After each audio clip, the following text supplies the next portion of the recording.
Hi, writers. Welcome back. Yeah, I have on the same clothes from the other video because I am trying to start a new,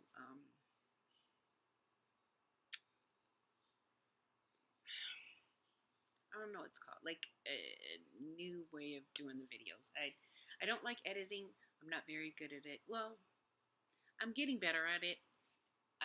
It's just my time is not good right now because of the fact that I have started a business. I should turn this way. Well, that's just a mirror right there, and right there is a collage my mom made for me. But that's all personal stuff, so I'll just leave it there. But my on this side of the room is where I run my business, and my time is becoming very short.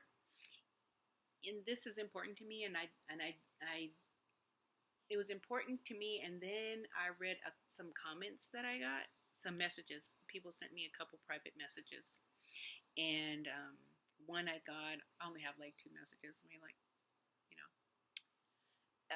which is great. I don't care if it helps two people. I was just surprised. I expected to just be one subscriber, if that. And just to see that even at 30 something subscribers was shocking. So, in that, I wanted to change the mode that I was on. I'll still do videos like that as I'm going through this process. I'm not quite a year out from my divorce yet. That will be in September. In September, it'll be a year. So I'm not quite a year out, and I'm still feeling my way through stuff. So as I said before, we relocated. We moved into this house that I really like. I don't love it. I like it. I would love it if I could grow a garden in the backyard, but I can't. So I just like it. But I'm very thankful for it because it's way better than being homeless. And I just found out in November I'm going to have to move again because he wants to turn the house into an Airbnb. Lucky us. So I am not. I'm going to leave that in God's hands, and hopefully something comes up and God changes his mind and he doesn't do that. So for right now, in June, because this is June 2022, I'm going to just roll with it for now, and I'll deal with that when I have to. But I have been unpacking and going through stuff, and I was noticing that I should have took this lipstick off. It's starting to bother me, but I was noticing that I was coming across a lot of my journals, and reading quite a few of them have helped me when I doubt the decision I made to give my husband the divorce he asked for. There are times when I feel like I failed, or I did bad things that I shouldn't have done, that created this in my marriage. And I'm sure, I'm 100% sure that there was some stuff that I could have done better, I could have done differently. Most definitely, I don't doubt that. But if I tell you that every bit of me was in my marriage, every bit of me was in my marriage until a point, which I hadn't really realized until I started reading my journals. And going through the journals helped me remember things I forgot. I was feeling guilty about some choices that I made to befriend some old friend, an old friend who is a male while I was married. I befriended him. We used to talk. It was a point where my ex-husband, Lion, as we would call him on here, Lion, was cold shouldering me again for the umpteenth 5,027,000,000,000 time. And I know that it's a setup for either to be gaslit by him or just another one of those things where I lose my job and then I'm totally dependent on him and he's happy and I'm miserable. And I didn't want to lose my job and I didn't want everything to be where I went back to having to rely totally on him because I had came a long way, a very long way. I don't think I have discussed fully. I have to go back to the videos, but I don't think I discussed fully how he took the kids from me and what happened, what tactics he used, and what situation that put me in. Some really bad situations. But I did not want to go back to that because that was terrifying.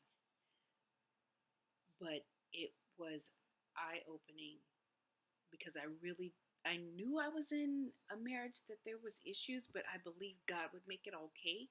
I always believed that, but I didn't realize I was in a fully abusive relationship until that time, right before he took the kids from me. And if a woman at DSHS office, and I wish I could remember her name.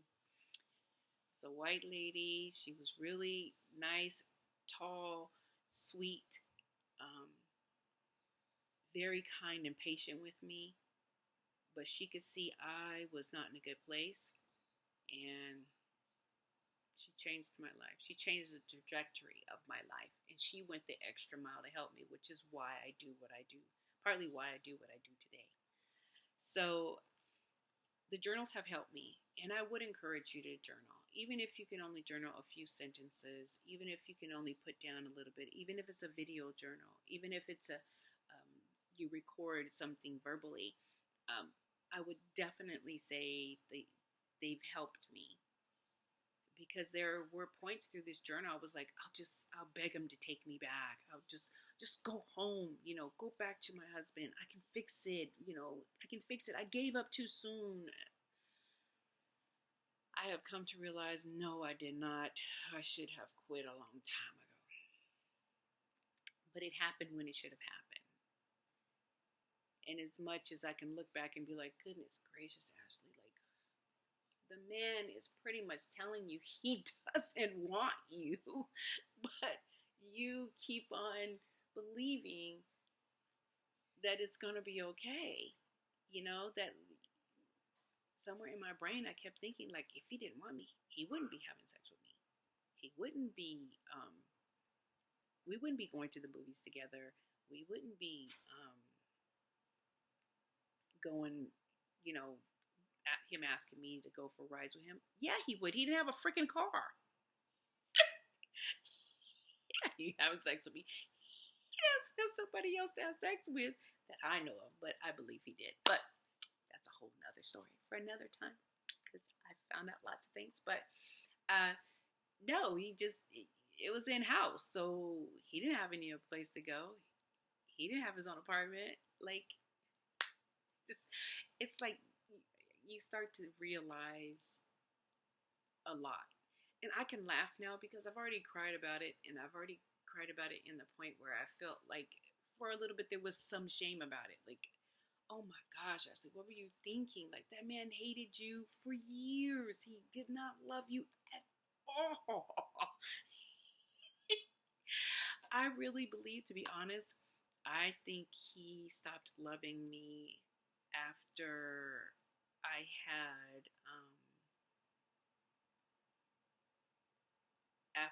our last son. And then there was a weird period where we were homeless. It's a whole nother story. We were homeless and separated. And then whoever he was trying to see, that didn't work out as I put things together. Whoever he was trying to get with, that didn't work out with that woman or whatever.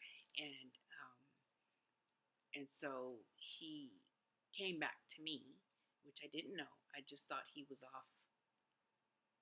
I don't know where I thought he was.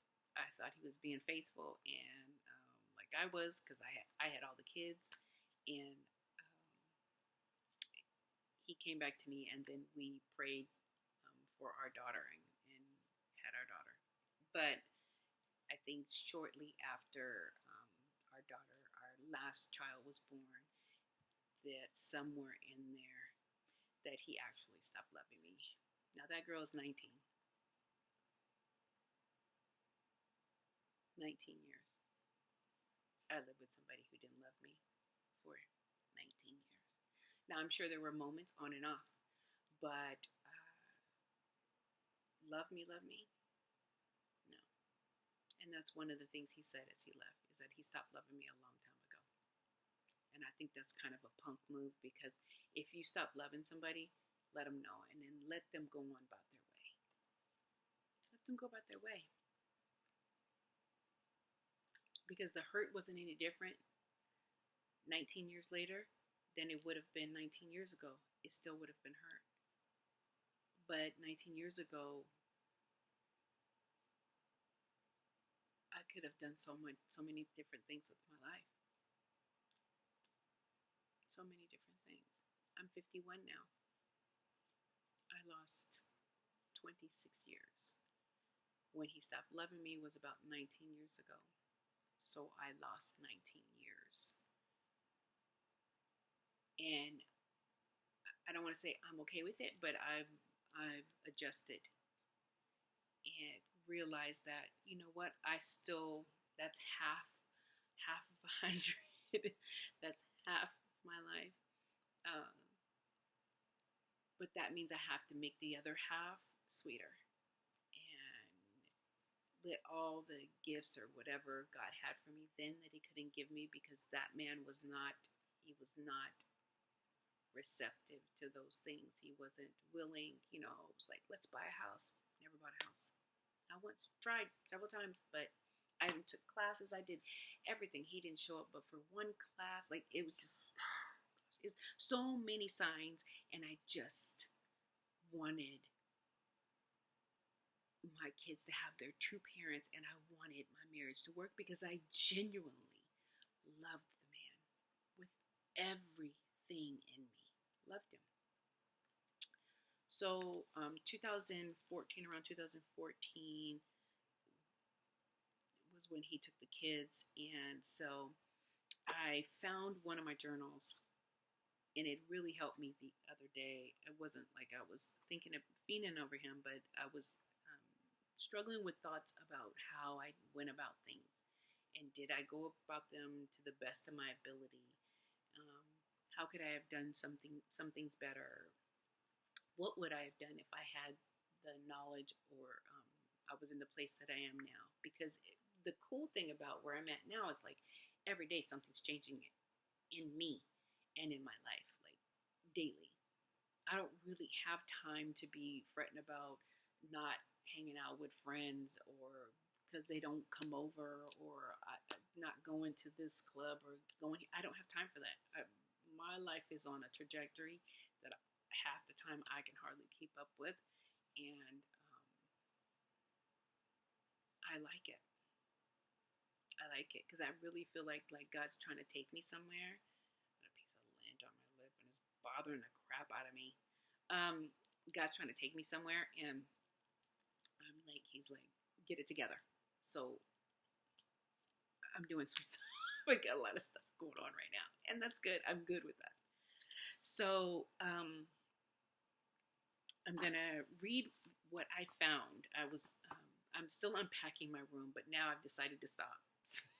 This is sense now, So my vanity in my room isn't put together. I was gonna do that. I'm not. I decided to stop. There's a couple more boxes. I'm not gonna empty them. I decided to stop. I'm good. Found this, and I read it, and it blessed me. And I don't know if it's gonna bless you, because you may not know all the players in the story, but maybe it will touch a chord or help you feel okay. Maybe you'll find something in it that'll bless you. I don't mind being vulnerable. Is what's really funny, because people would think I'm crazy. I don't, 31 people saw this. Okay, so 31 people know my business, but ain't no shame in my game. I've been that way most of my life. There just really isn't. I don't have much shame in anything that I've ever done or anything I've experienced in my life. I'll share just about everything because I'm good with me. Because mostly of what I go through, one of my models is it ain't about you, and it is not about me. Everything I've gone through, or going through, or experienced eventually winds up blessing somebody else. And I've seen it time and time and time again that I wind up sharing stuff that I've been through, experiences I've had, and it benefit other people, and I'm fine with that. I'm good. So, just gonna read it. It doesn't have a date. It's just like, like I started writing in a purple pen, which is my favorite color, best color in the world, mind you. But and I guess the ink started dying out, so I evidently needed to get this out. So I went and found a black pen, and I don't like writing black pen, but I did. So it says, "Why is it?" And I understand when I'm emotionally writing, sometimes it's hard to read, so I'm gonna do the best I can. Why is it I often feel like I can no longer make good decisions? While hanging up my clothes, it came to me the kids downstairs bike damaged our car. On my urging, Lion text. So in actuality, this is before he took the kids from me, I believe. Because I don't think we're back together. I think this is before. I believe this is before. But I guess we'll read it and then I can tell you for sure. It's either right before or after, and we've gotten back together. But I think it's before. So it came to me. The kids downstairs damaged our car. On my urging, Lion texted the dad from downstairs. I don't want to say his name because he might see this. The downstairs dad to inform him of it, and that we would get an estimate on what it would cost to have it repaired. Lion said he received no response from the dad downstairs, and since Lion kept me from getting the estimate, I decided to take matters into my own hands and get a couple of them. So one day I got the first one and returned home with it after Lion had his elbow worked on. He had had surgery on his elbow. And I showed it to him. He started to criticize me for the place I went to until he realized, this is as I've gotten smarter in my marriage, realized, and who I'm married to, it was the place that he was going to go to himself, which was why I went there, because I knew he would have had something to say about what place I chose. So I did not want to have him go off about how much of his gas I wasted. I said I would get the next one on another day when I'm heading on my way, when I am heading in the direction of the next auto body place that I choose. So I did go to another auto body place that was on the way to another store the following day. Brought it home only for him to say, since you aren't telling people where you're going or what you're doing, I would have told you that there is another body shop right by there and that you need 3 of them. I shut my mouth and I said nothing. Since yesterday, I watched his children damage the work I have been putting in alone on the downstairs deck. I was tired of the lack of parenting from the people that live downstairs. I was tired of the lack of parenting from them, so I was going to give them the other estimate. Well, now he can't find it. So I gave him the estimate, the first one, the place he was going to go to, that he had told me he was going to go to, but he never went. So I took it into my own hands to go get it. Then I got the second one, and so the people that lived downstairs, their kids were unruly often, and so they were tearing up stuff that I was working on and trying to create, like a garden area. I don't know. I had a plan.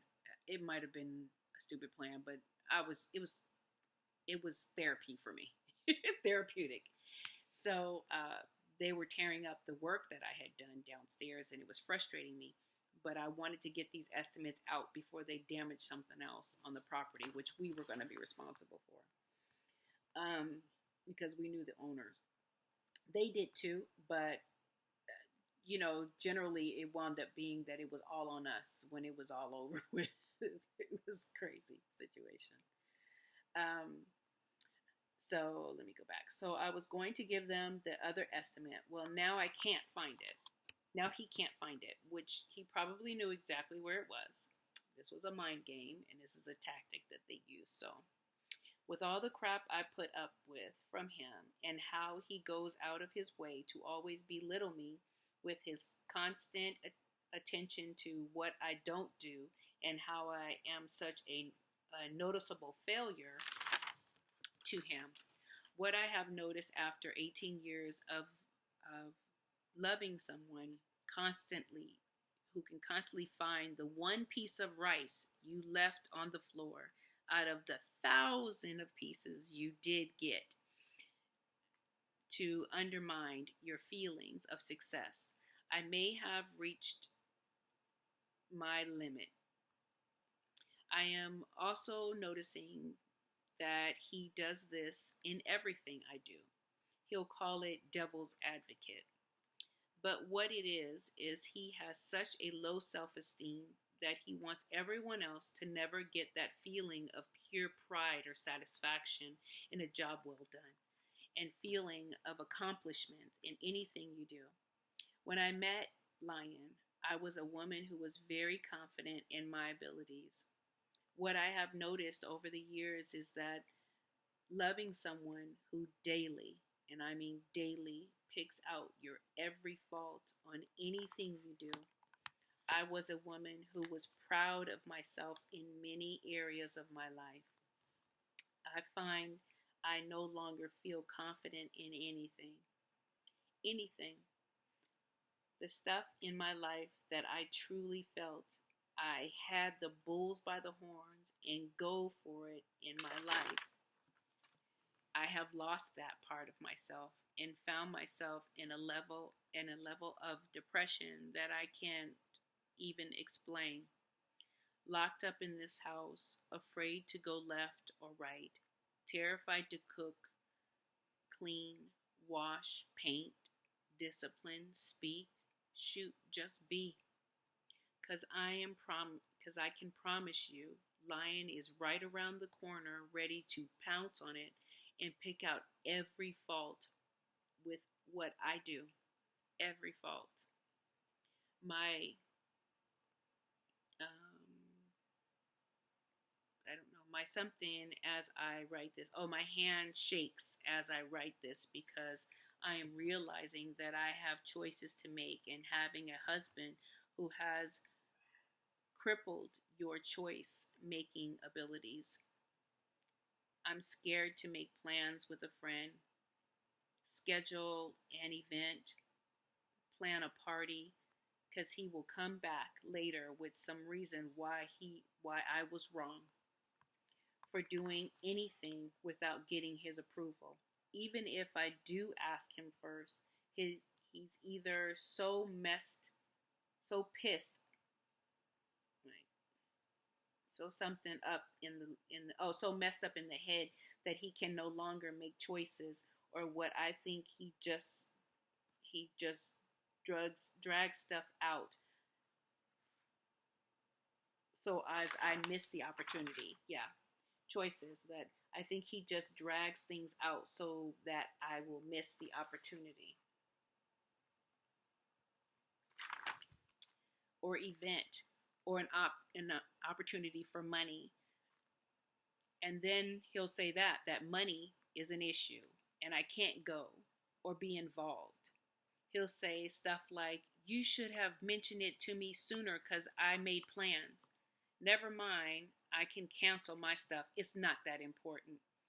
The old pity party crap. Then, since he reads all of my emails, letters, texts, conversations, etc., I have no privacy.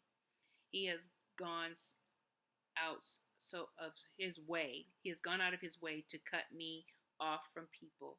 He is threatened by me doing stuff that shows no, he's threatened by something, doing stuff that shows then I am oh, he has threatened me so that I don't do stuff because to him it shows that I'm not trustworthy. How you ask oh how do you ask? How do you ask someone who you know is going to say no? Okay, let's say Betty tells me an issue she needs an ear for, so she shares it with me. I listen, and maybe Lion is sitting up under me listening. I get off the phone. Mind you, he has been bugging the crap out of me to find out who I'm on the phone with and what for, as he shows a face of total disappointment or disapproval because it is taking up his time. So once I'm off the phone, he will bug me about what I was talking to Betty about. If I say her that was if I say that was her business and that was private, he'll get angry and make a comment as to why can't I tell him. And after pouting and him behaving like a fool, I tell him. Okay, so later we see Betty. He will bring up what she told me and start to ask her questions and try to solve her problems as she is forced to share what she had only intended to share in secret with me. He used to do that a lot. Now he has done this with friends, family, and my kids, which caused them to no longer trust me. Even after I begged him to stop doing it, he still kept doing it till it caused just what he wanted: isolation from people I love. I no longer trust myself, and I now look in the mirror and don't even know the girl I see. She was removed bit by bit over these 18 years. What do I do? What do I do? So I don't know what the date is on that. And hopefully you got the gist of what was going on. That was just kind of one of the issues that I had with Lion.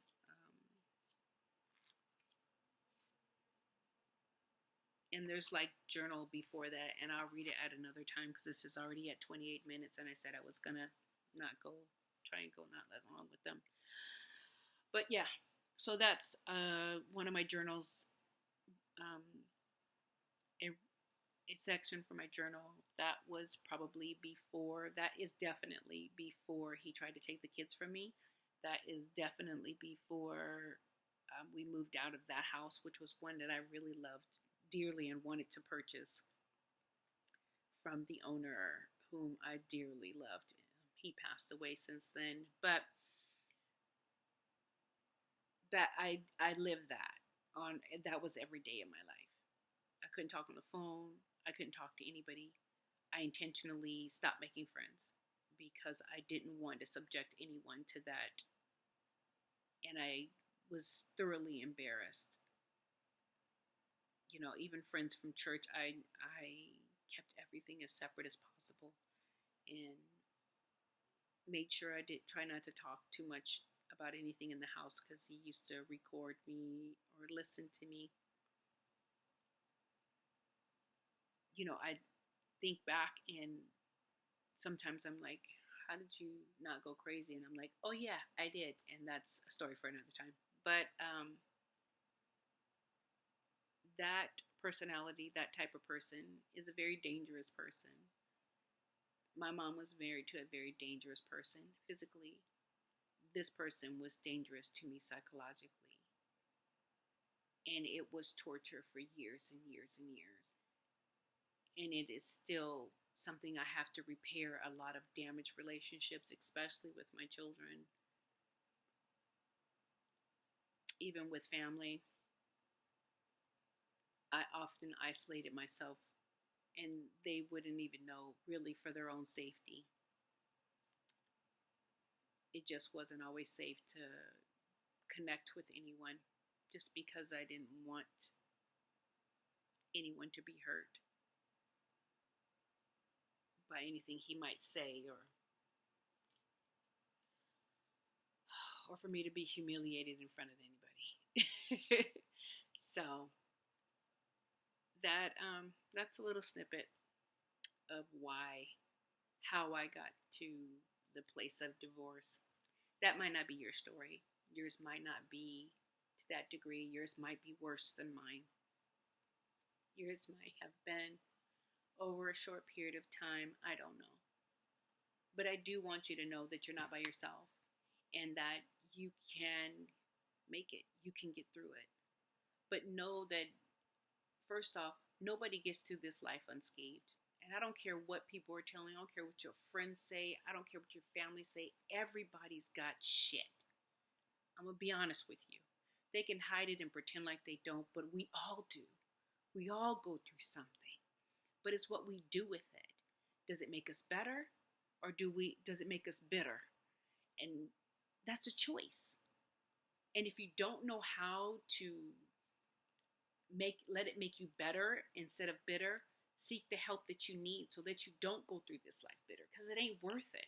Because 99% of the time, the phrase hurt people, if you're bitter, you're definitely going to hurt someone. So life is worth laughter. It's worth smiling.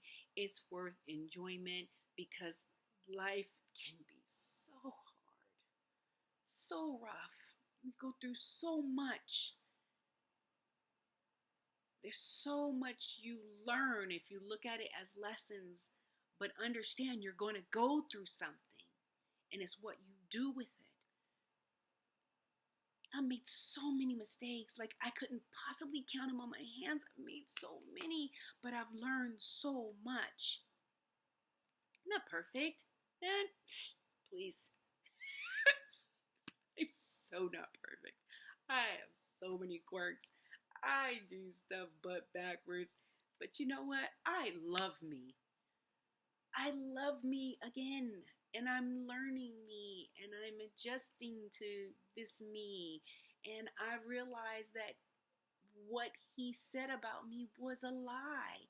He needed to say those things to make me small so he could be tall, and I wouldn't go anywhere. I would do what I was told to do and behave like I was told to behave. He couldn't revel in the fact and be like, you know what, I got a badass woman for a wife. She is a goof nut, but you know what, that chick is on point. She loves me to pieces. She takes good care of me. I would do feet. I can't even tell you. Like, there's so much that I would do for that man, because I was raised by my grandmother, because I wanted my husband to be well satisfied and happy. There's some things I didn't, and I might not have been very good at, but I was always striving for perfection, is what I used to say, and taking care of what my issues were. But the problem was, he was adding more issues to regular life issues that we get from our childhood. He was adding more pain, so I never got a chance to heal in the marriage. I just actually became worse. But that's what he wanted, whether he knows it or not. And he may even see this, but he would never tell me. He wouldn't say anything. Even if he's watched all these videos, he'd never say a word, because he's perfect. But anyway, so hopefully this blessed you in some kind of way. Hopefully, if you got nothing better than a good laugh at watching me trying to read my own handwriting or whatever, hopefully it blessed you. I hope you have a great day, afternoon, or evening. Be blessed. God bless you. I look forward to seeing you again. If you're feeling suicidal, please reach out to the 1-800 suicidal hotlines. I will try and attach it to this. I try and make sure I add that on there. If you're going through DV, call your local either 211 or go to DSHS office, which will, excuse me, will definitely hook you up with DV services. That's how I got help, and it was the best opportunity for me. There's help out there. If you cannot tell somebody what's going on verbally, you can always take a note and leave it somewhere. Give it to a gas station attendant. Ask them to call somebody. Tell them you're in trouble. Whatever it is, be smart though. Please be smart. If you're in a very dangerous situation, be smart about it. Plan wisely. Plan smart and think ahead. Okay? God bless you. Have a great day.